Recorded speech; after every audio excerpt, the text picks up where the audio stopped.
अयोध्या में बन रहे राम मंदिर के प्राण प्रतिष्ठा का कार्यक्रम 22 जनवरी को है।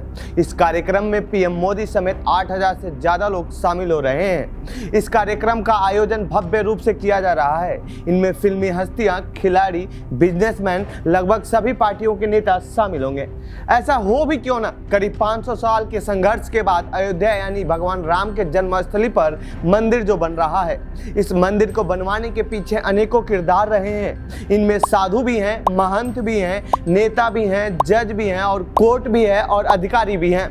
राम मंदिर और सियासत के इस एपिसोड में बात एक ऐसे ही किरदार की जिसने यदि पंडित जवाहरलाल नेहरू की बात मान ली होती तो आज राम मंदिर नहीं बन रहा होता। नमस्कार, मैं हूं प्रमोद यादव।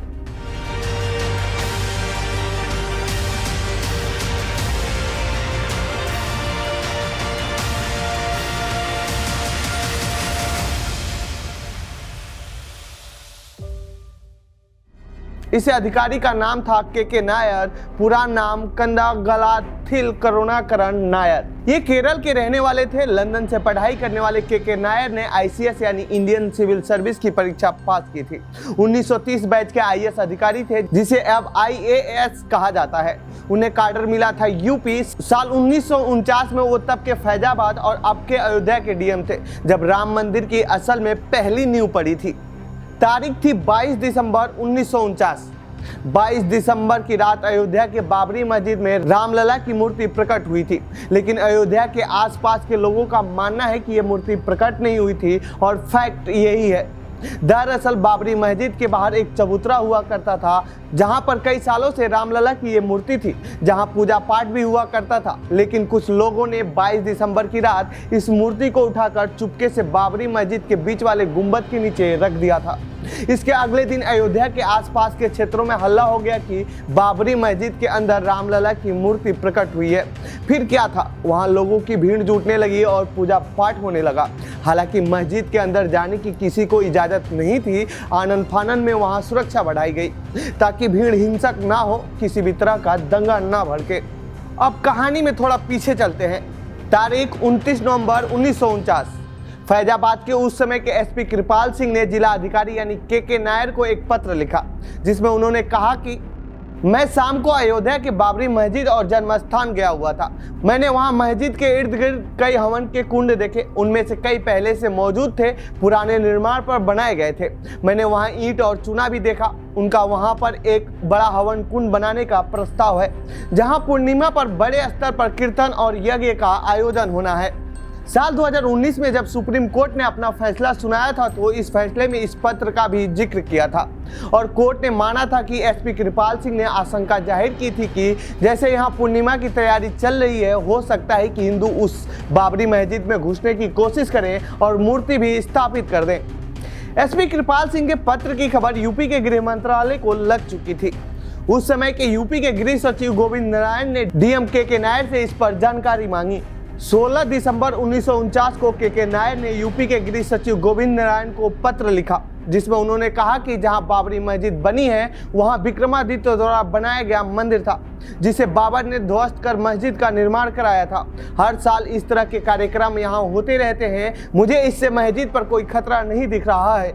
लेकिन 22 दिसंबर को बाबरी मस्जिद के अंदर लोग घुस गए और राम मूर्ति को अंदर रख दी। ऐसे में SP कृपाल सिंह की आशंका सही साबित हुई और DM के कार्य पर सवाल खड़े होने लगे। 23 दिसंबर को बाबरी मस्जिद में राम मूर्ति मिलने की बात राज्य भर में फैल गई और अयोध्या में भीड़ आनी शुरू हो गई। इसकी खबर सरकार तक पहुंची और उस समय यूपी के CM थे पंडित गोविंद बल्लभ पंत और देश के प्रधानमंत्री थे जवाहरलाल नेहरू। जैसे ही नेहरू को इस बात की खबर हुई तो उन्होंने गोविंद बल्लभ पंत को पत्र लिखा और वहां की स्थिति के बारे में जानकारी मांगी। नेहरू इससे बेहद नाराज थे। वह नहीं चाहते थे कि देश में कहीं शांति भंग हो, क्योंकि अभी देश को आज़ाद हुए सिर्फ 2 साल ही हुए थे। हिंदू मुस्लिम बंटवारे की आग अभी पूरी तरह शांत भी नहीं हुई थी। ऐसे में नेहरू को डर था कि भारतीय मुस्लिम विद्रोह कर सकते हैं। ऐसे में देश में किसी भी तरह का बवाल न हो और अयोध्या में भी शांति बनी रहे, राज्य सरकार और केंद्र सरकार ने फैसला किया कि अयोध्या में 22 दिसंबर 1949 से पहले जो स्थिति थी वैसी ही स्थिति दोबारा बना दी जाए। सीएम के आदेश पर यूपी सरकार के मुख्य सचिव भगवान सहाय ने के नायर को पत्र लिखा और कहा कि पहले जैसे रामलला की मूर्ति मस्जिद के बाहर चबूतरे पर थी, उसी तरह से उसे पुनः स्थापित कर दिया जाए। यदि ऐसा करने के लिए अतिरिक्त फोर्स भी लगाने की जरूरत पड़े तो लगाया जाए।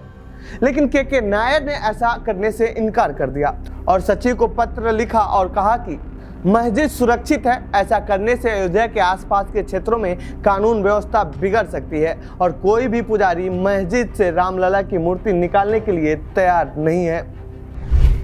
के नायर ने नहीं मानी जवाहरलाल नेहरू की बात। इस घटना की वजह से नेहरू को डर था कि एक बार फिर देश में हिंदू मुस्लिम दंगा हो सकता है, इसीलिए वह चाहते थे कि यह मामला जल्द से जल्द शांत हो जाए।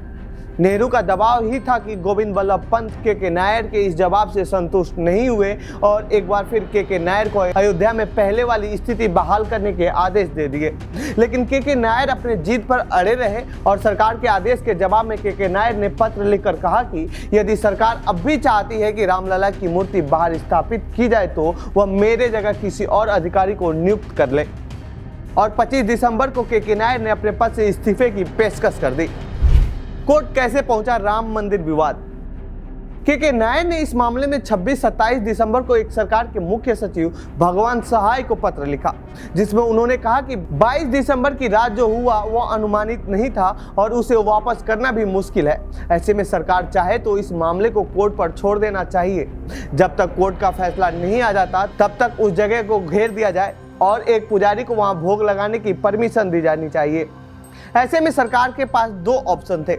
पहला, के नायर की इस्तीफा मंजूर कर लें और किसी नए अधिकारी की नियुक्ति की जाए और वो अधिकारी रामलला को बाहर स्थापित करा दे और अयोध्या में पहली जैसी स्थिति बहाल हो जाए। ऐसे में वहां दंगा फैलने का रिस्क था। दूसरा ऑप्शन था के नायर के सुझाव पर अमल करें और इस पर कोर्ट के फैसले के आने का इंतजार करें। सरकार ने के नायर के सुझाव को तो मान लिया, लेकिन सीएम की बात न मानने की वजह से गोविंद बल्लभ पंत ने उनका इस्तीफा मंजूर कर लिया। के नायर और उनकी पत्नी लोकसभा सदस्य चुने गए। के नायर के इस फैसले से उनका भी फायदा हुआ। पूरे देश में वो फेमस हो गए थे। अपने पद से इस्तीफा देने के बाद वह राजनीति में चले गए और उन्होंने अपनी पत्नी संघ जनसंघ को ज्वाइन कर लिया। साल 1952 में उनकी पत्नी शकुंतला नायर उत्तर प्रदेश विधानसभा की सदस्य चुनी गई।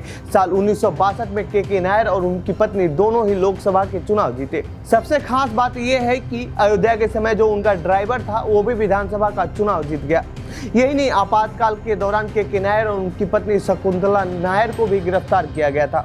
इसके कुछ साल बाद यानी 1977 में 7 दिसंबर को के नायर का देहांत हो गया। तो ये थी राम मंदिर से जुड़ी हमारी खास पेशकश। आपको कैसी लगी यह रिपोर्ट कमेंट बॉक्स में बताएं। साथ ही इस पूरे मामले पर आप क्या कहना चाहते हैं कमेंट बॉक्स में लिख के। बाकी देश दुनिया की खबरों के लिए बने रहिए जनसत्ता के साथ। धन्यवाद।